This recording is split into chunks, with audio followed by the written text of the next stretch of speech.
할렐루야. 이 아침에도 하나님을 찬양합니다. 온 천지 만물을 창조하신 하나님, 그 창조의 하나님에 대한 신앙은 모든 창조하신 만물을 주관하시고 통치하시고 섭리하시는 하나님께 대한 신앙으로 연결되어야 합니다. 창조에 대한 신앙은 섭리에 대한 신앙으로 반드시 견고하게 연결되어야 합니다. 사단은 이 두 사이를 갈라놓고 또 그 사이로 헛된 이념과 사상들을 가지고 들어와서 우리 신앙을 혼란케 하는 것을 전략으로 삼아왔습니다. 크고 광대하신 하나님, 우주 만물을 주관하시는 분이 나 같은 한 사람, 또 아주 사소해 보이는 나의 감정의 문제까지도 다 아시고 간섭하고 계신가라는 것이 우리의 마음속에 질문이 일어나는데, 그것이 사단의 속임수이죠. 크고 광대하신 하나님, 우주 만물을 모든 것을 질서대로 창조하시고 또 별들을 그 이름대로 부르시고 모든 것이 우주가 완벽한 질서대로 보존되게 하시는 것, 그 하나만으로도 하나님은 우리 마음의 아주 사소한 감정 하나까지도 다 아시며, 또한 그것 가운데서도 하나님은 섭리하고 계신 하나님이시다. 그것은 서로 연결되어야 하는 진리인 것입니다. 하나님의 진리는 온전한 진리이기 때문에 우리 모든 삶에 다 연결되어 있습니다. 어느 부분에서는 적용이 되고 어느 부분에서는 적용이 안 되는 것, 그것은 진리가 아니라 이념이죠. 인간은 항상 하나님의 진리의 한 단편만을 가지고 전부로 확대시키는 습관이 있습니다. 분명 진리의 한 부분이기 때문에, 그 진리에서 나온 단편이기 때문에 진리성이 있는 겁니다. 진리에 속한 어떤 영역이 분명히 있지만 모든 영역에 적용되지 않는 것은 진리의 단편이기 때문입니다. 창조신앙과 섭리신앙은 반드시 연결되어야 합니다. 나는 창조는 믿지만 섭리는 믿지 않겠다. 그것은 창조를 믿지 않는 것과 마찬가지입니다. 예수님에 관한 모든 진리도 다 마찬가지입니다. 어떤 분은 나는 예수님의 십자가는 믿겠지만 부활은 믿지 못하겠다. 그건 십자가도 믿지 않는 겁니다. 부활은 믿겠지만 다시 오심은 믿지 못하겠다. 그것은 다시 오심도 믿지 않는 겁니다. 그것은 성육신을 믿지 않는 것이고, 성육신을 믿지 않는 것은 예수님이 하나님 되심을 믿지 않는 것입니다. 놀랍게도 성경에 나타난 모든 하나님의 진리는 어느 영역으로 들어오든지 간에 그 하나님의 진리 속에 들어가면 모든 것이 다 연결되어 있고, 그 속에서는 하나님, 이 삼위일체 하나님의 진리가 그 속에 풍성하게 있습니다. 특별히 어제 오늘 우리가 살펴보는 이 섭리하시는 하나님, 그 만물을 창조하실 뿐만 아니라 그 만물을 내버려 두시고 법칙을 만들어서 그 법칙대로만 움직이게 하시는 하나님이 아니라, 역사에서 지금 이 땅에서 일어나고 있는 모든 그 전쟁과 갈등과 또 인간의 타락한 그런 질서 이면에 하나님은 반드시 역사를 섭리하고 계시다. 인간들 마음대로 이 역사를 움직이고 있는 것 같지만 그 역사의 주인은 하나님이시고, 하나님께서 역사를 반드시 주관하시고 심판하십니다. 그리고 그 마지막에는 끝까지 하나님께 대하여 반역하는 이들에 대하여 하나님은 형벌을 예비하고 계시다. 하나님은 그 형벌, 그 지옥, 그 영원한 형벌에 인간이 처하게 하지 않기 위해서 하나님은 역사하고 계신 겁니다. 이 역사의 마지막이 왜 오지 않는가? 단 한 가지 이유 때문입니다. 하나님께서 창조하신 인간과 만물이 구원 없이 영원한 멸망에 처하기를 원치 않기에 지금도 하나님은 구원의 역사를 이 땅에서 행하고 있는 것입니다. 이런 섭리의 관점에서 우리가 이 세상의 모든 일들과 또 나 자신에게서 일어나는 일들을 바라보지 못하면 모든 것이 다 우연입니다. 모든 것이 다 즉흥적입니다. 모든 것이 다 사람들이 운이라고 말하는, 잘 되면 행운이고 안 되면 불운이다. 그래서 운을 바꾸기 위해서 또 다른 운을 기대하고 또 다른 어떤 그 세상적인 방법으로 그 운을 만들어내려고 노력을 하죠.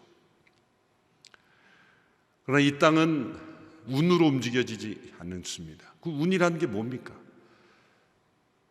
돌아가 보면 다 우연이라는 거죠. 우연히 세상은 만들어졌고 우연히 세상은 역사를 움직인다고 말하는 것은 얼마나 어리석습니까? 왜냐하면 그 역사 이면에는 인간의 무수한 선택이 있지 않습니까? 우리 역사책을 읽는 이유는 뭡니까? 인간이 어떤 선택을 했을 때 역사가 어떻게 바뀌는가를 깨달으라고 역사를 배우는 겁니다. 그게 세속 역사의 한계죠. 그런데 하나님의 진리에서 볼 때는 인간의 어떤 선택이 분명히 있지만 그 선택만으로 역사는 움직여지지 않았다. 거기에 어떤 개입이 있었고 또 그 선택이 어떤 상황이 아니었다면 그 선택이 영향을 미칠 수 없는 그러한 배경과 조건들이 분명히 있었습니다. 그래서 그 선택을 한 사람에게 물어보면 하나님을 모르는 사람은 정말 나에게는 행운이었다. 또 우연히 나에게 찾아온 어떤 계기가 있었다. 항상 이 우연이 그 주변에 있습니다. 그리고 그 가운데 선택이 있는 겁니다. 그래서 세상의 모든 것이 다 우연으로만 움직여진다면 인간의 선택은 얼마나 무의미합니까? 인간이 스스로 판단하고 자기 스스로 결정하는 그 선택이 얼마나 중요하다고 여깁니까? 그 선택을 잘하려고 우리가 배우는 것이고 노력하는 것이고 때로 그 선택을 통해서 역사에 영향을 미치고 또 역사가 발전하는 것 아니겠습니까? 그런데 그 선택만으로 좋은 선택을 했다 그래서 세상이 바뀌었으면 세상이 벌써 바뀌었겠죠. 그러나 그 좋은 선택을 망가뜨리는 엄청난 세력이 분명히 있습니다. 우리로 하여금 나쁜 선택을 하고 내가 좋은 선택을 하였다 할지라도 그것을 잡아먹어버리는 그런 나쁜 영향이 분명히 있다. 그래서 우리는 하나님을 모르는 사람들이 깨닫는 실체를 알게 되는데 이것은 영적인 싸움이요, 영적 전쟁 가운데 우리가 있는 것이다. 그래서 이 영적 전쟁의 실체를 알고 이 영적 전쟁의 승리자 되신 하나님, 그 승리를 주시는 하나님 안에서 우리가 선택할 때 놀랍게도 우리의 힘은 미약했지만 우리의 선택은 불완전했지만 하나님께서 우리의 선택과 함께 우리의 선택을 통해서 하나님의 섭리를 이끌어 가신다라고 우리는 이해할 수 있습니다. 때로 내가 옳은 선택을 할지라도 당장 좋은 결과가 나오지 않은 것은 하나님께서 또 다른 섭리 가운데 그 선택을 하나의 디딤돌로 또 과정으로 하나님께서 사용하실 수도 있는 그런 섭리 가운데 있기 때문이라고 우리는 믿을 수 있어야 합니다. 모든 것이 우연처럼 보이는 것은 우리의 무지 때문입니다. 하나님께서 역사를 섭리하실 때 우리는 예측할 수 없습니다. 미리 알 수 없습니다. 하나님은 모든 것을 다 아시고 행하시지만 우리는 한 치 앞도 보지 못하는 이들이기 때문에 우리는 앞에 대하여 무지할 뿐입니다. 우리는 오늘 하루 오전 오후에 무슨 일이 일어날지도 잘 알지 못합니다. 우리의 무지 때문에 우리에게 일어나는 모든 일들이 다 우연처럼 보이고 우연이라고 부르는 것입니다. 우리가 우연이라고 부르는 모든 것들에는 하나님의 놀라운 섭리가 숨어 있다는 것을 우리는 바라볼 수 있어야 합니다. 우리의 삶 속에 아주 사소하게 보이는 일들이 할지라도 또 내 마음속에 담겨있는 아주 작은 감정의 문제를 할지라도 하나님은 그 모든 것을 아시며 그 모든 것 가운데 하나님은 역사하시고 그리고 하나님의 섭리를 이끌고 가고 계신다라는 것입니다. 이 섭리에 대한 신앙이 무너지는 때는 내가 원치 않는 일, 또 내가 받아들이기 힘든 고난의 때에 이 섭리에 대한 신앙이 무너집니다. 분명히 우리가 확신해야 되는 것은 하나님은 역사의 가장 어두운 순간에도 여전히 일하고 계시다는 진리입니다. 나의 삶의 가장 비참한 순간에도 하나님은 나의 행복을 위해서 일하고 계시다. 나는 내가 처한 이 고난이 나의 불행이라고 여겨지지만 하나님은 나에게 행복을 주시기 위해서 불행처럼 보이는 이 일들을 허락하십니다. 또 내가 그리지 못한 더 아름다운 인생의 그림을 그리기 위해서 하나님은 일하고 계십니다. 오래전에도 제가 한번 예화를 들었지만 십자수를 하지 않습니까? 십자수를 하면은 이렇게 그 실이 왔다 갔다 하는데 아래에서 보면은 그 십자수를 뜨는 사람의 아래에서 보면은 그 실이 왔다 갔다 하는데 질서가 없어요. 도무지 무슨 그림인지를 알 수가 없습니다. 그 뒷면에는 실이 갑자기 이쪽으로 갔다가 이쪽으로 갔다 하는데 도무지 엉망진창의 그림이에요. 파악할 수 없는 그림이에요. 그래서 그 밑에서 보면은 왜 이렇게 실이 엉망인가라고 보는데 어느 한순간에 완성이 된 다음에 딱 뒤집으면은 그게 내가 보지 못했던 그림이 보이는 것이죠. 우리 인생의 이 순간순간의 걸음이 엉망진창이 되는 그림인 것 같지만 그것은 우리가 땅에서 하늘을 보기 때문에 그 그림을 보지 못하기 때문입니다. 어느 한순간에 하나님은 이 모든 것을 뒤집으십니다. 그때 깨닫는 것이죠. 요셉이 자신이 형님들에게 미움을 받고 애굽으로 종으로 팔려가는 것을 어떻게 해석할 수 있었겠습니까? 어쩌면 그가 총리가 되었어도 해석이 되지 않았을 겁니다. 그런데 형들이 식량을 구하러 온 모습을 보고 그러면 이 모든 것이 하나님께서 내가 앞서 행하셔서 나보다 앞서 행하셔서 나를 먼저 보내서 우리 가족의 생명을 보존하시려고 하나님께서 섭리하신 거구나. 그때야 깨닫는 것이죠. 그리고 그것은 올바른 해석이었습니다. 이렇게 하나님의 섭리는 대개는 우리가 되돌아보며 또 우리의 지나온 생애를 바라보면서 해석되는 경우가 참 많습니다. 그래서 어려운 것이죠. 미래에 다가오는 섭리는 항상 우리에게는 우연처럼 오는 겁니다. 우연히. 그러나 여러분들이 문득 이거 참 기묘한 우연이다라고 하면 그건 우연이 아니라 미래에 대한 우리의 무지일 뿐이고 하나님의 섭리가 숨어 있다라고 우리는 바라볼 수 있어야 합니다. 이러한 의미를 말하고 있는 한 시를 제가 읽어드리겠습니다. 영어가 더 편하신 분들은 영어로 이렇게 묵상하시면 되겠습니다. 제가 읽어드리진 않습니다. 희미한 감각으로 주님을 판단하지 말라. 다만 그의 은혜로 인하여 그분을 신뢰하라. 마치 화난 듯한 그분의 섭리 뒤에 그분은 활짝 웃는 얼굴을 숨기고 계신다. 마지막 두 문장이 섭리에 관한 부분입니다. 하나님의 섭리는 때로 화가 난 듯합니다. 그러나 그 화난 듯한 하나님의 섭리 뒤에는 하나님의 미소가 숨어 있다. 그것을 바라보는 것이 우리의 믿음입니다. 그래서 하나님의 섭리는 언제나 우연처럼 다가오지만 사실은 우연이란 없습니다. 우연이 아니라 도리어 우리는 하나님의 섭리가 우리의 선택과 함께 맞물려 움직인다는 것을 기억해야 합니다. 어떠한 상황 가운데서 나는 진리를 택하겠다. 어떠한 상황에서도 항상 기뻐하라는 말씀에 순종하겠다. 범사에 감사하라는 말씀에 순종하겠다.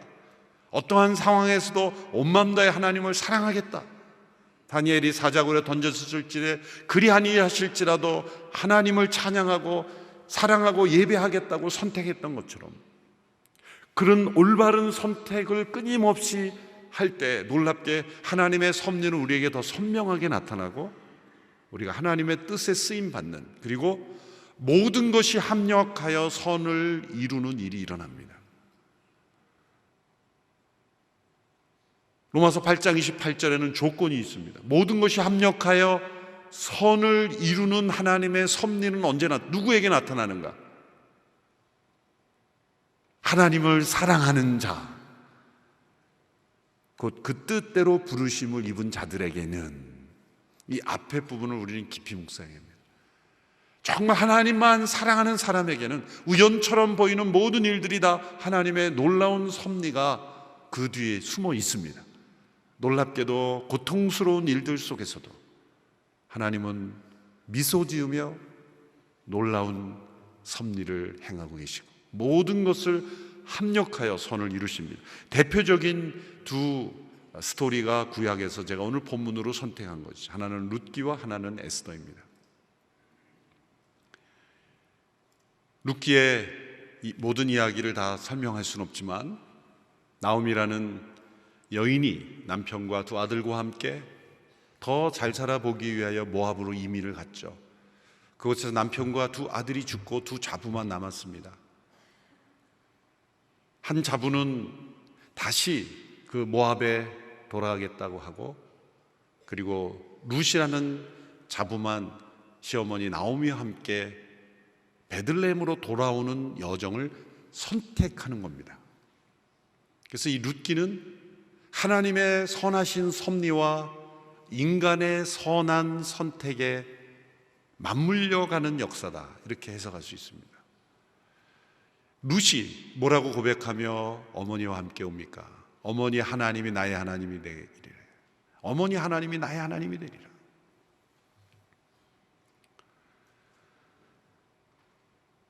나오미의 하나님을 룻은 보았고, 룻은 그 하나님을 선택했고, 당시에 모압 여인이 베들레헴으로 그 시어머니와 함께 온다는 것, 보통 일이 아닙니다.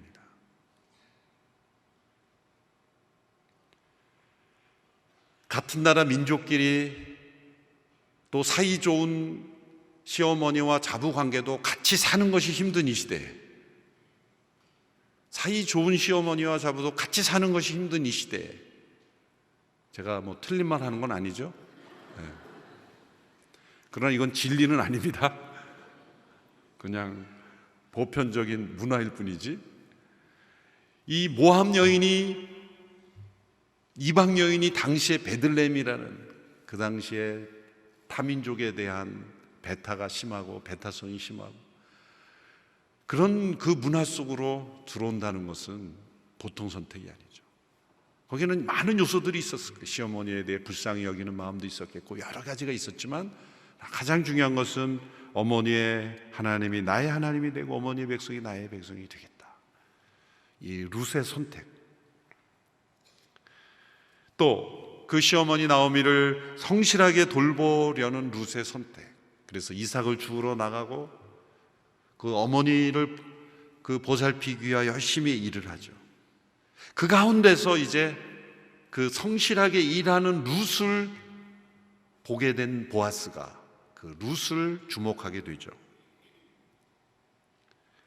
그리고 자신의 미래를 먼저 생각하지 않고 나오미를 먼저 생각하고, 그 나오미의 가문을 잇는 그 기업 물을 자, 리디머라고 하죠. 히브리어는 고엘. 그래서 그 당시에 남편이 죽으면 그 여인이 스스로, 그 당시에는 여인은 자기 이름으로 아무 재산도 소유할 수 없고 아무 기업도 소유할 수 없기 때문에 남편이 죽은 모든 것을 잃어버리는 당시 사회에서는 그러한 여인들을 보호하기 위해서 고엘이라는, 리디머라는 기업 물을 자라는 제도를 만들었죠. 그것은 가장 가까운 친척이 그 여인과 결혼해서 그 여인을 보호하고 그 기업을 유지하는 그런, 그 당시에서 그 여인과 그리고 가문을 보호하는 어쩔 수 없는 하나의 제도였죠. 그리고 그 나오미 가정의 시련과 아픔을 친족으로서 끝까지 책임지는 이 보아스의 선택. 그래서 룻기를 보면 1장, 2장, 3장, 4장에서 그 룻의 선택이 나오고 보아스의 선택이 나오고 룻의 선택이 나오고 보아스의 선택이 나오고, 이 두 사람의 선택이 계속 맞물려 가면서 결국 그 보아스와 룻을 통해 다윗의 후손이 태어나는, 그리고 메시아의 조상이 되는 놀라운 하나님의 섭리가 나타나는 것입니다. 나오미에게 나타난 하나님의 섭리는 아주 고통스러운 섭리였습니다. 베들레헴에 돌아갔을 때 사람들에게 나를 나오미라 하지 마라, 말하라, 하나님이 나를 쓰게 하셨다. 그래서 이 비러 프라비던스, 아주 쓴 고통스러운 섭리로 나타납니다. 그러나 후반부로 갈수록 이 하나님의 섭리는 매우 부드럽고 감미로운 섭리로, 스위트한 프라비던스로 나타나죠. 근데 오늘 특별히 오늘 선정한 모습에 룻의 모습을 보면 이제 베들레헴에 와서 이제 그 정착을 하는 과정에서 먹고 살 수 있는 경제력을 해결하기 위해서 룻이 일하러 나갑니다. 이삭을 주우러 나갑니다. 당시 이삭을 줍는다는 것은 가장 가난한 사람들이, 그 구약의 율법에 의하면 율법에서 너희들은 밭을 가고 추수할 때 떨어진 이삭을 줍지 마라. 왜냐하면 그걸 주워서 먹어야 하는 사람들이 있기 때문에 떨어진 이삭을 주우러 다시 돌아가지 마라. 가난한 사람, 또 나그네, 어쩔 수 없는 그런 형편에 있는 사람들이 밭에 와서 이삭을 주워서 먹고 살 수 있게 해라. 여러분, 경제적 여유가 있으면 떨어진 이삭을 줍지 마라. 그 말씀을 적용할 수 있어야 돼요. 그 이삭을 줍는다는 것은 사실은 자신의 신분과 자신의 상태를 그대로 사람들에게 드러내는 거기 때문에 매우 수치스럽게 여길 수도 있는 겁니다. 그래서 룻이 어머니에게 묻죠. 어머니, 제가 이삭을 주우러 가도 되겠습니까? 왜 어머니에게 묻습니까? 어쩌면 나오미는 자존심 때문에 굶으면 굶었지 내가 나가서 이삭 안 줍겠다, 그럴 수도 있어요.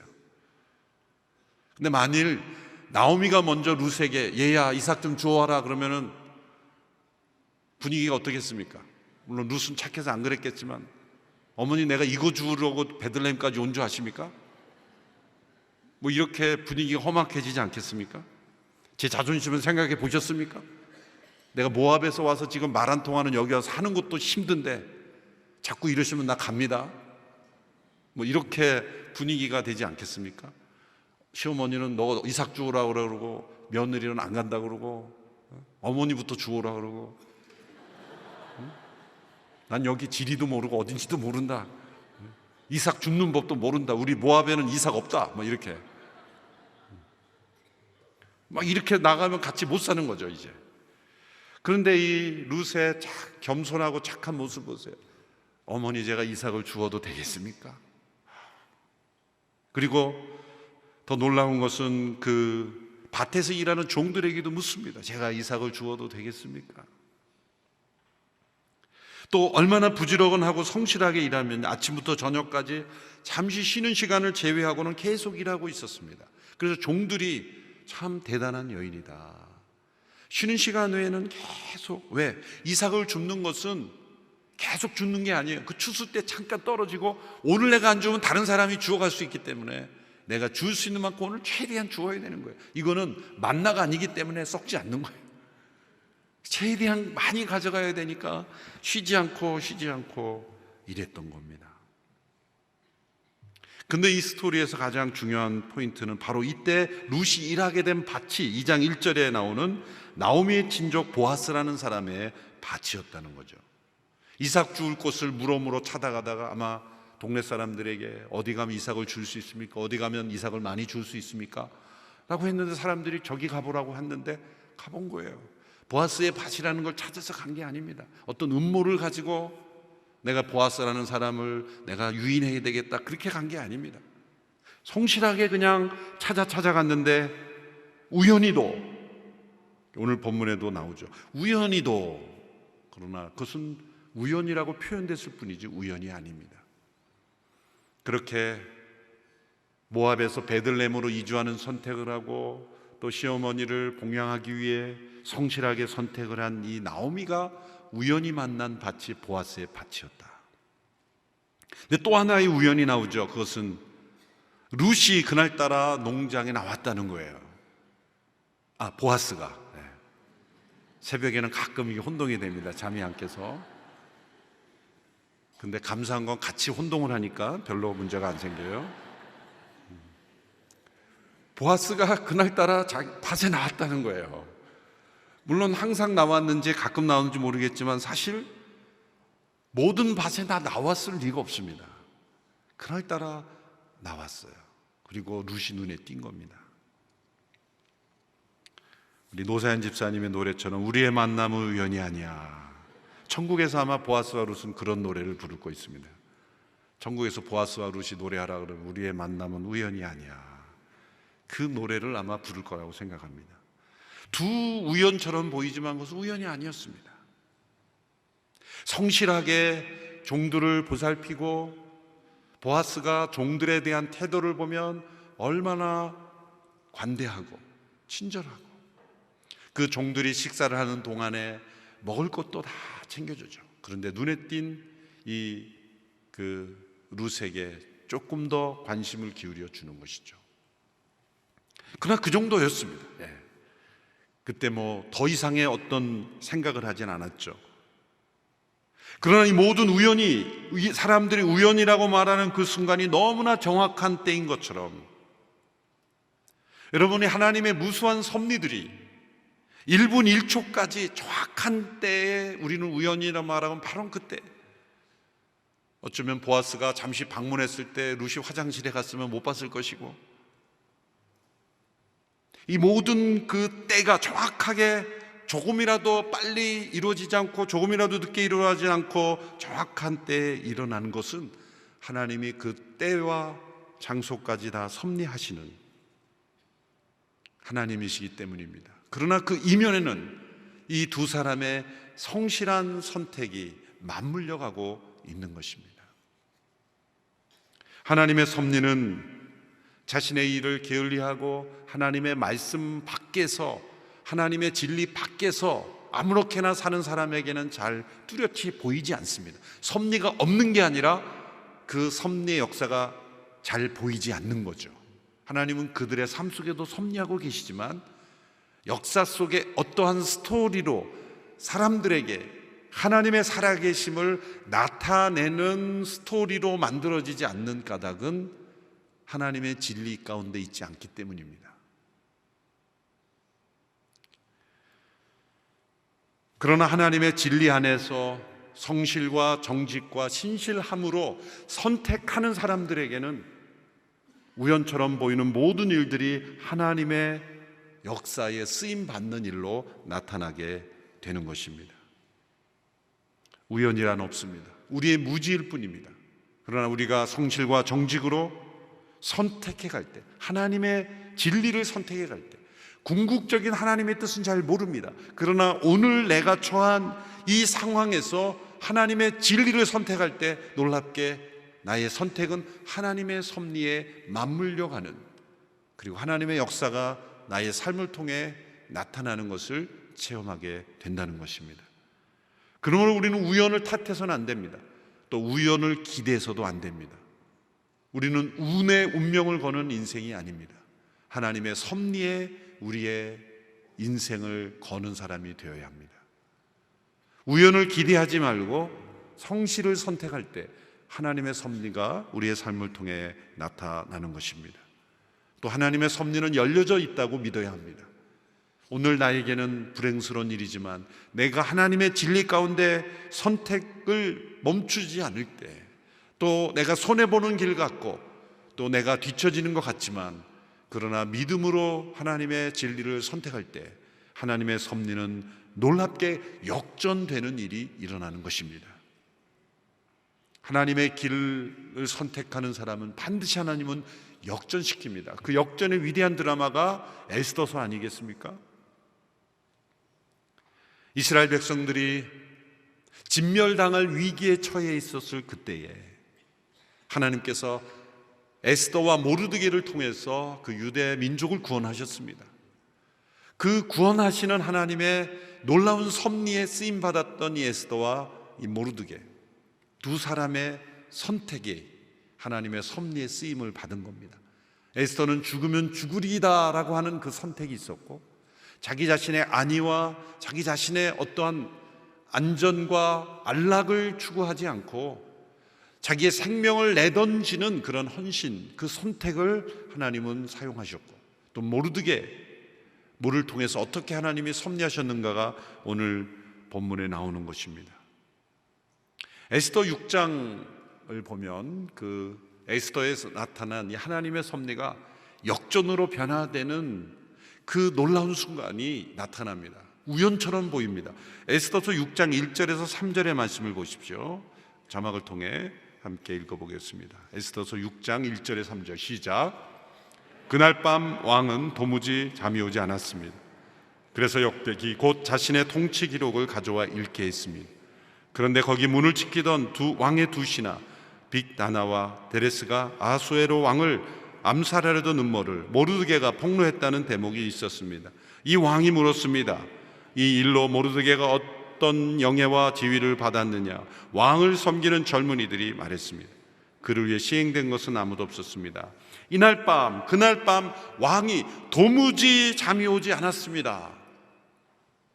이제 왕이 나이 들어 불면증이 생겨서 그런 것이지 뭐, 이렇게 지나갈 문제가 아니죠. 그날 밤 잠이 오지 않는 이 밤, 그것은 우연이 아닙니다. 그래서 이 왕은 자신의 통치 기록인 역대기를 읽었습니다. 그때 자신을 죽으려던 음모를 고발해서 자신을 살려준 이 모르드게, 그에게 어떤 포상과 격려를 했는가 물어봤을 때 아무것도 없었습니다. 그러냐, 그런 일이 있을 수 있느냐. 그리고 왕이 모르드게를 축복하고 또 그에게 영예를 줄 생각을 하게 된 것이죠. 이것이 에스더서의 위대한 반전입니다. 여러분, 도무지 잠이 오지 않는다면 커피를 많이 마셔서도 되지만 그때는 뭔가 이게 하나님이 성경을 읽으라 하시는구나 라고 생각하시면 됩니다. 도무지 잠이 오지 않을 때 성경을 펼칠 때 그것은 우연이 아닙니다. 이 왕은 역대의 기를 읽었지만 우리는 역대 상하를 읽으면 되는 거예요. 그래서 물어봤습니다. 그래서 유대인들을 말살시키려는 하만이라는 그 신하에게 이제 모르드게를 미워하고 유대인들을 다 죽이려는 그 하만을 불러가지고 왕이 영예를 내리는 사람에게 어떻게 하면 좋겠느냐라고 질문했더니 하만은 착각한 거죠. 악한 사람은 착각을 잘합니다.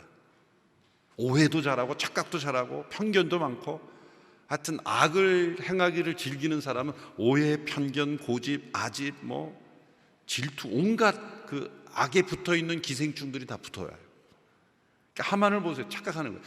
악인이 왜 멸망하는지 아십니까? 악과 따라오는 그런 오해, 편견, 그리고 착각에 넘어지는 거예요. 왜? 악에는 지혜가 없습니다. 악이 가질 수 있는 유일한 지혜는 속임수밖에 없어요. 악인이 사용할 수 있는 지혜는 딱 한 가지, 속이는 것밖에 없어요. 속이는 것으로만 그 성공하는 면까지만 악이 성공하지, 그 다음에는 전부 이제 하나님의 섭리 가운데 지게 되는 것은 바로 이 하만의 이런 모습이에요. 악은 속인 것밖에 없어요. 뱀의 지혜는 속이는 지혜였어요. 거짓의 지혜밖에 없어요. 그걸 지혜라고 말할 수는 없죠. 속이는 기술밖에 없어요. 그런데 진짜 지혜는 순결하고 양선하고 야고보서에 나타난 대로, 그게 왜 지혜입니까? 하나님의 섭리가 사용되기 때문이에요. 양보하고 이해하고 용서하고 화합하고 진실하고 양순한 것이 왜 지혜가 되냐면 하나님은 그러한 선택을 하는 사람들을 사용하시기 때문이죠. 모르드게는 자기가 왕을 암살할 음모를 폭로해서 왕을 살렸지만, 내가 왕을 살려줬는데 나에게 준 것이 뭡니까? 라고 그렇게 막 야단치지 않았어요. 이해한 거예요. 왕이 바쁘셔서 그랬겠지. 가끔 저도 이렇게 전화를 많이 하다 보면 어떤 때는 전화를 어느 성도님하고 통화하고 있는데, 예전에, 지금은 좀 안 그렇지만 예전에 한참 막 바쁠 때, 미국 가기 전에 통화가 왔는데요, 통화가 3번이 연속으로 들어온 적이 있어요. 그럼 어떻게 하면 통화를 하다가 이제 다른 분이 들어오잖아요. 그러면은 통화 중 대기 잠깐만요 제가, 그리고 이제 멈추고 이제 그 다음 분을 통화를 하잖아요. 그럼 그 다음에 통화가 들어오면 받으면 안 되잖아요. 기다리고 있는 분이 있으니까 그걸 잊어버리고 누르고 다시 또 가는 거예요. 그러면 그 전전에 통화하던 분을 잊어버리는 거죠. 그분은 계속 기다리다가 끊긴 거예요. 근데 문제는 그 다음 날에도 내가 잊어버리는 거예요. 시험에 든 거죠. 그 성도는 이재훈 목사가 실수했는데 세상이 나를 버렸고 하나님이 나를 버리신 거예요. 큰 시험에 빠지는 거예요. 그런 그 상처와 아픔을 가지게 되는데, 사실은 그때 이재훈 목사가 항상 그렇게 좀 부족했지, 이해하자, 용서하자, 나를 그렇게 전화를 기억을 못했지만 바빠서 그랬겠지, 그렇게 좀 너그럽게 마음을 풀고 오해를 풀고. 왜 제가 말씀드리냐면 그때 제가 그런 적이 있었기 때문에. 근데 문제는 그게 누군지 모른다는 거죠. 이 설교를 듣는 분 가운데 있으면 용서하시라고 제가 이렇게. 왜냐하면 그런 것이 누군가는 그냥 실수로 했지만 나에게 상처가 됐을 때, 이 모르드게를 보세요. 아니, 왕을 내가 살려줬는데 나에게 아무것도 보상이 없다니, 이런 나쁜 왕이 있나라고 생각할 수 있지만 왕은 잊어버린 거예요. 그래서 도무지 잠이 오지 않을 때 역대기를 읽을 때 깨달은 거예요. 그때 왕이 얼마나 더 미안했겠습니까? 그래서 최고의 상을 주고 싶은 거예요. 그러니까 이 하나님의 섭리를 보면 그때 모르드게가 그 섭섭한 마음에 그냥 왕에게 따졌더라면 이런 반전이 일어날 수가 없잖아요. 그러니까 모르드게가 그때 그냥 착한 마음으로 그냥 내가 묻어두고 끝내자라고 한 것이, 그 묻어둔 선함이 폭탄이 되어 하만에게 떨어진 거예요. 그래서 내가 용서하고 이해하고 받아들이는, 내가 착하게 마음을 품으면 이것이 언젠가 하나님이 나를 해치려는 악한 사람에게 어마어마한 폭탄이 되어 떨어질 수 있다. 그것을 알려주는 책 아닙니까? 그래서 하만에게 물어보니까 하만은 자기인 줄 착각하는 거예요. 악인은 언제나 착각을 많이 한다 그랬죠. 거기서 제가 지금 빠져나갔군요. 지금 다시 돌아와서 악인은 항상 오해와 착각과 편견이 많다. 그래서 자기를 높이려고 왕이 그렇게 상을 내리시려면 왕이 입는 왕복을 입히시고 막 오버하는 거죠. 왕이 타는 말을 타게 하고 그 머리에 왕관을 씌우고 자기가 왕이 되고 싶으니까. 그리고 그 사람이 왕복을 입고 왕의 말을 타고 그 나라에서 가장 높은 귀족에게 그 말을 끌고 가면서 사람들에게 거리에서 외치게 하십시오. 왕님께서 영예를 주시려고 하는 사람에게 이렇게 해주신다라고 계속 외치게 하십시오. 그러니까 하만은 자기가 왕의 대접을 받고 그 다음으로 가장 높은 신하로부터 자기가 높임을 받고 싶었던 거예요. 그림을 그리면서 했죠. 그랬더니 왕이 하만에게 이렇게 말합니다. 모르드게를 그 말에 태우라. 그리고 너가 그 말을 끌으라. 왕이 볼 때는 순수하게 하만이 가장 높은 귀족이었고 모르드게가 대상이었죠. 얼마나 멋진 역전의 드라마입니까? 거기서 끝나는 게 아니죠. 나중에는 이 하만이 모르드게를 달아 죽이려고 매달았던 나무에 하만 자신이 매달아 죽게 되는 위대한 반전이 역사 속에 있었습니다.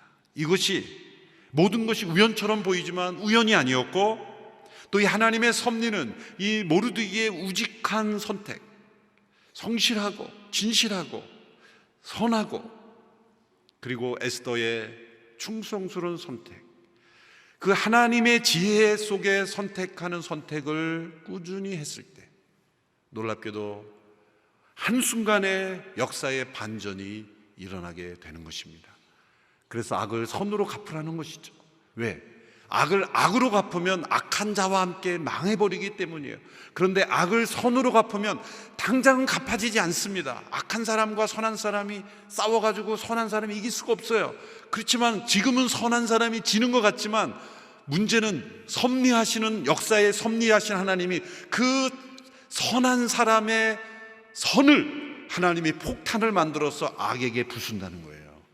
그럼 우리는 악을 행하지 않고 우리가 복수하는 것이 아니라 하나님이 복수하시고, 그리고 우리는 하나님 안에서 안전해질 수 있는 것입니다. 섭리하신 하나님은 때로 이런 위대한 역전의 드라마를 쓰십니다. 그래서 로마서 8장 28절을 우리가 한 목소리로 다시 읽고 말씀을 맺겠습니다. 로마서 8장 28절의 말씀, 같이 읽습니다. 시작.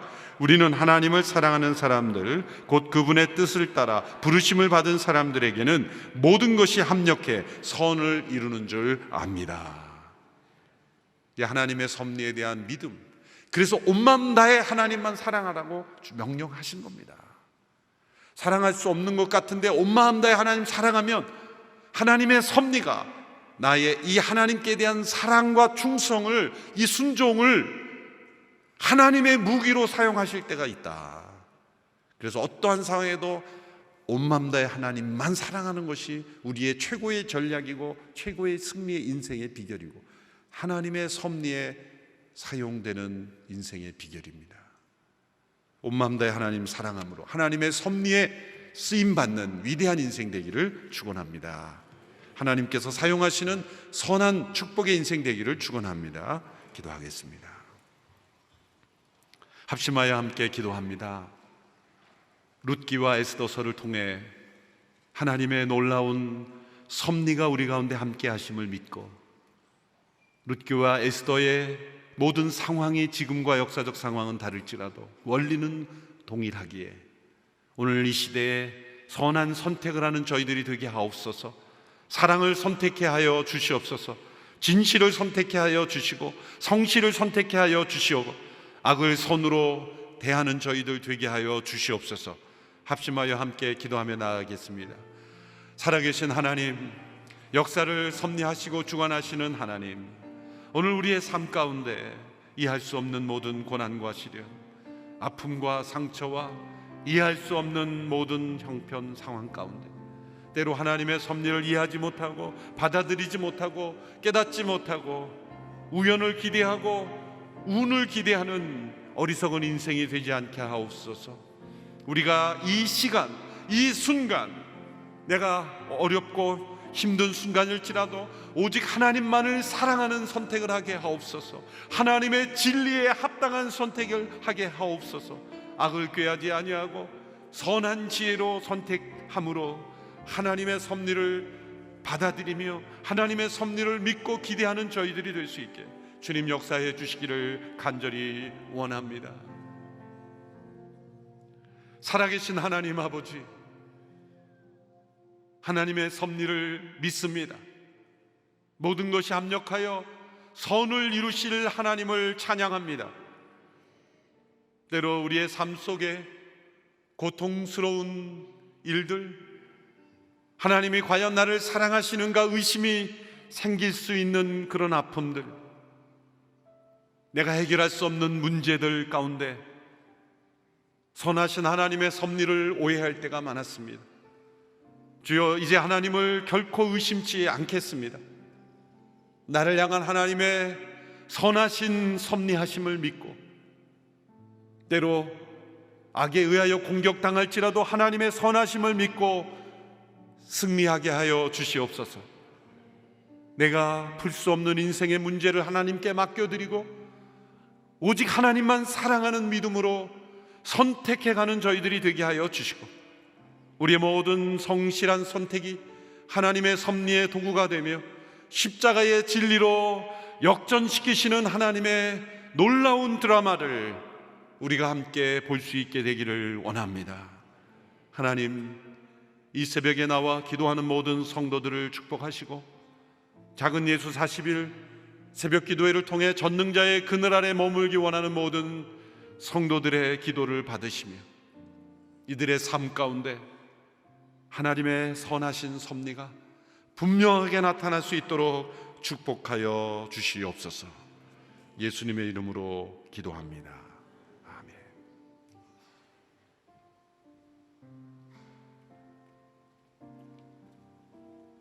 오늘 주신 말씀 갖고 한 가지 더 우리 기도하고 오늘 예배를 마무리하도록 하겠습니다. 오늘 하나님의 말씀이 우리에게 이렇게 선포되어졌습니다. 하나님을 사랑하는 자, 그 뜻대로 부르심을 입는 자에게는 모든 것이 합력하여 선을 이루신다. 하나님, 오늘 모두 우리는 하나님을 사랑하는 자들이며 그 뜻을 사모하여 주를 따르기로 결정한 귀한 성도들인 것을 우리는 믿음으로 고백합니다. 하나님, 오늘 나를 향한 주님의 그 선하신 섭리를 내게 알려 주시옵소서. 하나님, 오늘 우연으로만 해석할 수밖에 없는 진리의 일부만을 붙잡고 진리의 파편만을 붙잡으며 하나님을 알기를 원하는 갈망하는 내 심령 속에 하나님의 귀한 섭리를 내게 부어주시사, 하나님, 오늘 주님의 주시는 위로와 소망과 그 아름다운 미래에, 그 스윗한 미래에 대한 하나님에 대한 약속을 오늘 내가 확신하며 나갈 수 있도록 도와주시옵소서. 오늘 내게 겸손한 태도를 부어주셔서 룻과 같이 에스더처럼, 모르드게처럼 하나님만이 나의 인생에 가장 선하시며 내 인생을 가장 아름답게 이끄실 분이며 주의 뜻대로 나를 이끄실 분임을 믿고 나가오니 나는 이해할 수 없사오나 나의 현실의 이 모든 문제 속에 하나님의 뜻을 이루어 주시옵소서. 오늘 저와 여러분이 갖고 있는 모든 인생의 문제 가운데 하나님의 선하신 뜻과 계획만을 의지하며 그렇게 선택할 수 있도록 내게 주님의 섭리를 알려주시고 지혜를 알려달라고 우리 한번 주여 한번 부르짖고 기도하겠습니다. 주여, 살아계신 하나님, 오늘 나의 문제 속에 선하신 주님을 찬양합니다.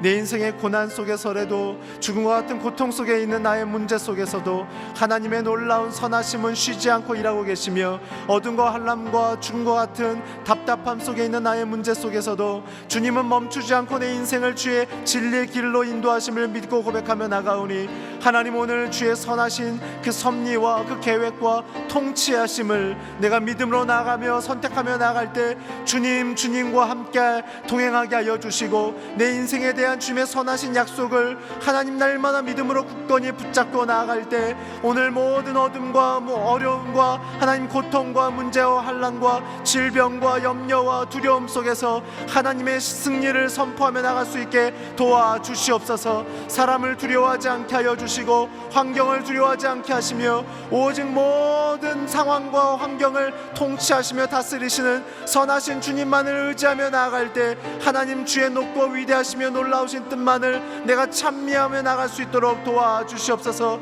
하나님은 룻처럼 가야 할 길을 몰랐을 때 하나님을 온전히 신뢰하는 마음으로 베들레헴으로 나가기를 원하는 인생의 방향을 주 앞에 의탁하며 나갔던 그 믿음처럼 내가 주님의 인도하심만을 온전히 순종하며 나가기를 원하오니 하나님 나를 이끌어 주시옵소서. 내가 갈 바를 모르며 나갈 때 하나님은 성실히 내게 주어진 삶의 일상 속에 주님이 내게 선하신 일들을 이루실 것을 믿고 내 모든 순간의 선택을 주께로 맡기며 나가는 하나님 그 순종의 마음의 태도를 통하여 보아스를 만났던 것처럼 오늘 나의 인생 속에 모든 문제 속에 하나님 넘어져 있고 하나님 마음이 식어져 있고 마음의 불평과 하나님 한숨과 한탄하는 것으로 머물러 있는 것이 아니라 오늘 내게 주신 주님의 선하신 섭리의 선택과 그 기회를 통하여 최선을 다하여 주님의 선하심만을 의지하며 기다리며 순종하며 그 길을 갈망하며 나아가는 성실함 속에 하나님 나를 주님의 놀라운 약속의 땅으로 인도하여 주시옵소서.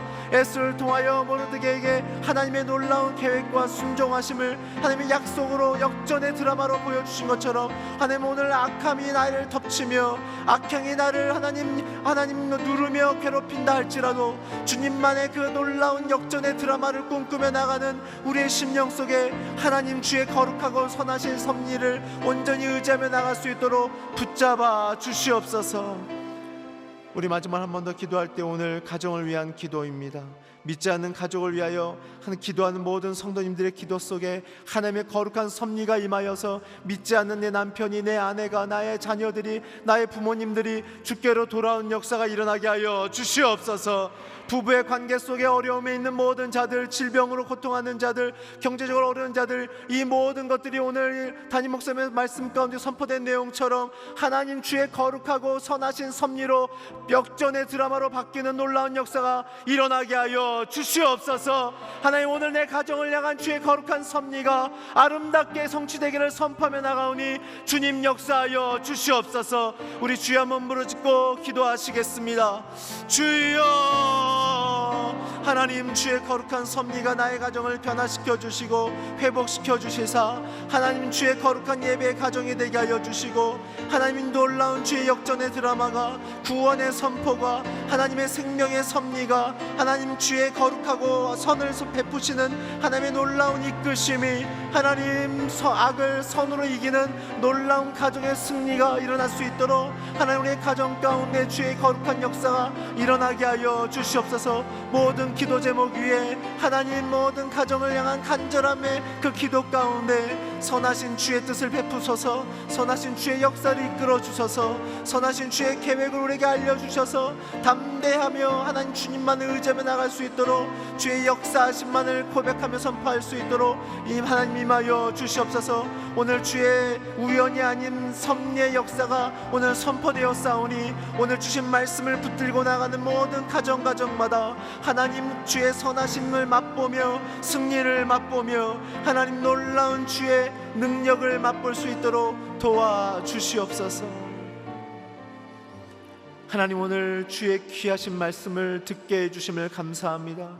선포된 말씀을 통하여 하나님 우연인 줄 알았던 내 인생의 모든 사건이 하나님 선하시며 완전하시며 하나님 능력 가운데 완전히 성취하실 하나님의 섭리임을 깨달았사오니 하나님 내가 사람과 환경을 두려워하지 아니하며 하나님만 의지하며 나가게 하여 주시옵소서.